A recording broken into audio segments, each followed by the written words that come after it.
Asia के सबसे बड़े कोल माइंस गेवरा दीपिका को अंतर्राष्ट्रीय स्तर पर भारत का गौरव माना जाता है, लेकिन जमीनी हकीकत यह है कि स्थानीय भूस्थापित आज भी अपने संवैधानिक अधिकारों के लिए दर दर भटक रहे हैं। मालगांव सहित आसपास के क्षेत्र जहां भू अर्जन हुआ, वहां अब तक मुआवजा, बसाहट और रोजगार की काफी कमी दिखाई देती है। स्थानीय बेरोजगारों को उपेक्षित किया जा रहा है और प्रबंधन की मनमानी के कारण जनता में नाराजगी बढ़ रही है।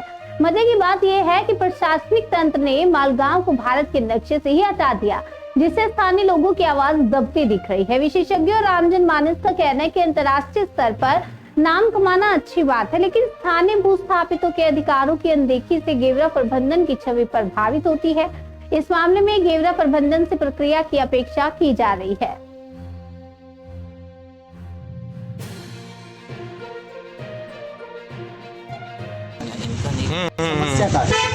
जो मालगांव ला टूरिस्ट ना तो कहीं 18 साल हो गए हैं, जगह बेटी बेटा सब का एक बराबर बसावट देहू कहीं तब साहब मन कहीं गाँव के सब सियानो मन रही नापी होता। अब पूरा हमला के झूठ बोल के अभी 5 लाख जो मुखिया है चला घरे दही तब बेटी मन के तो कोई सुनाई नहीं हुई।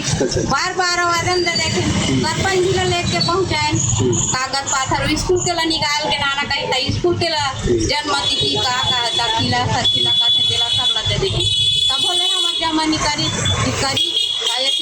आज तक केस भी सुना थे हम। अच्छा, लिखित में नहीं ले है, बस द्वार में खड़ा होकर घर ला का कहते हमला डरवानी करी कि बोला तुमन खुद के घर है कही हम बोले हमार फलाना नाम है हमार घर है खुद के हम टोरवाना चाहतन के कहा कही तक कहे और पूरा फोर्स लेके आई और टोरवाई से पूरा डोजरिंग करी।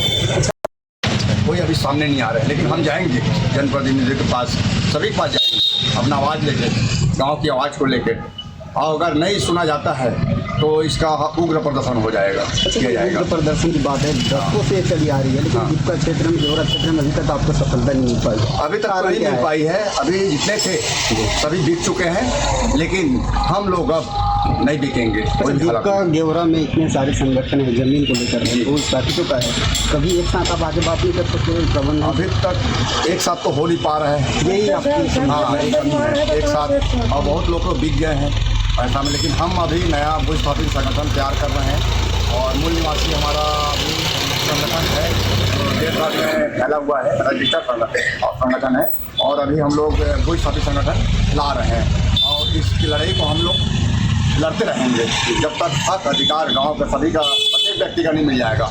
मैं इसका आश्वासन देता हूं सभी को, सभी मलगांव वासी, अमगांव वासी, हरदी बिहार और आसपास के सभी गाँव को मैं आश्वासन देना चाहता हूं कि मैं जब तक नहीं रुकूंगा जब तक प्रत्येक व्यक्ति का समाधान नहीं हो जाता, चाहे उसके लिए मेरे को जान भी देना पड़े तो मैं जान भी दे दूँगा अपना। राजेश भैया, तो इसका जांच किया जाए बड़े स्तर में, और जो इसके करप्ट हैं उनको जेल के अंदर भेजा जाए और ये जांच किया जाए। मैं खुद राजेश कुमार जायसवाल, मूल निवासी, मेरे यहाँ मैं जब खदान रोका हक अधिकार के लिए, मैं अपना लड़ाई लड़ रहा था, तो मेरे पास कलिंगा केसीसी कंपनी जो 5,000 करोड़ की ठेका ली है, ये और एसीसीएल संजय मिश्रा और कुछ अधिकारी मिल के और एक कलेक्टर कुछ मिल के मेरे पास सीबीआई छापा भरवाए। सीबीआई का छापा करवाए, क्यों? ये आवाज़ उठा रहा है सीबीआई, हाँ, दबाने की कोशिश। उसके बाद और बोला गया है, मेरे को धमकी दिया गया है ईडी भेजेंगे। मैं बोला सीबीआई और भेज दो, ईडी भेज दो, और अगर भारत में संस्था नहीं है तो विदेश से मंगा के मेरा जांच करा दिया है, दूध का दूध और पानी का पानी हो जाए। और मेरा ही नहीं, ये जितने अधिकारी हैं एसीसीएल के राजस्व में ये लंबे समय से टिके हैं, ये सब भ्रष्टाचार हैं। ये आपका कलेक्टर हो गया, ये एडीएम हो गए, तहसीलदार हो गए, ये टीआई हरदी के दीपिका के, सब भ्रष्टाचार से लिप्त हैं।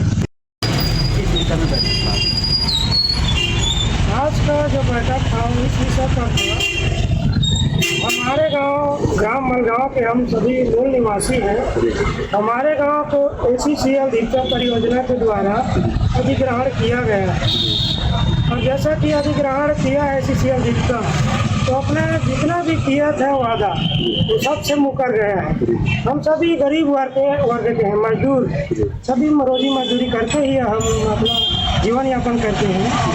हम सभी लोगों को यह कहा गया था, हमारे गांव में पंचायत बैठा था जिसमें डीएम, तहसीलदार, पटवारी और आरआई, गांव के मुखिया, सरपंच, जोटिया, है ना, पंच सरपंच और गांव के सभी लोग थे। हम लोग ACCL के सक्षम अधिकारी थे, बहुत ही सबके बीच में यह सहमति बना था कि आपके गांव को हम लोग, ACCL बोले कि आपके गांव को हम लोग पूरा मुआवजा राशि देंगे 100% सोल्यूशन के साथ। आपका जमीन, आपका घर सरकारी ज़मीन में बना हो या खुद का निजी ज़मीन में आपका घर बना हो, हम सबको एक समान मुआवजा देंगे, मुआवजा पैसा। और जो भी 2022 में लड़के लड़कियां जिसके भी व्यस्त हो चुके हैं, 18 साल के वर्ष हो चुके हैं, उन सबको बसाहट की पात्रता दी जाए। प्रशासन स्तर पर आपने बात की थी, जिलाध्यक्ष जिसे बात की थी, खनिज विभाग में है या फिर जनप्रतिनिधि है, उनसे आपकी बात की?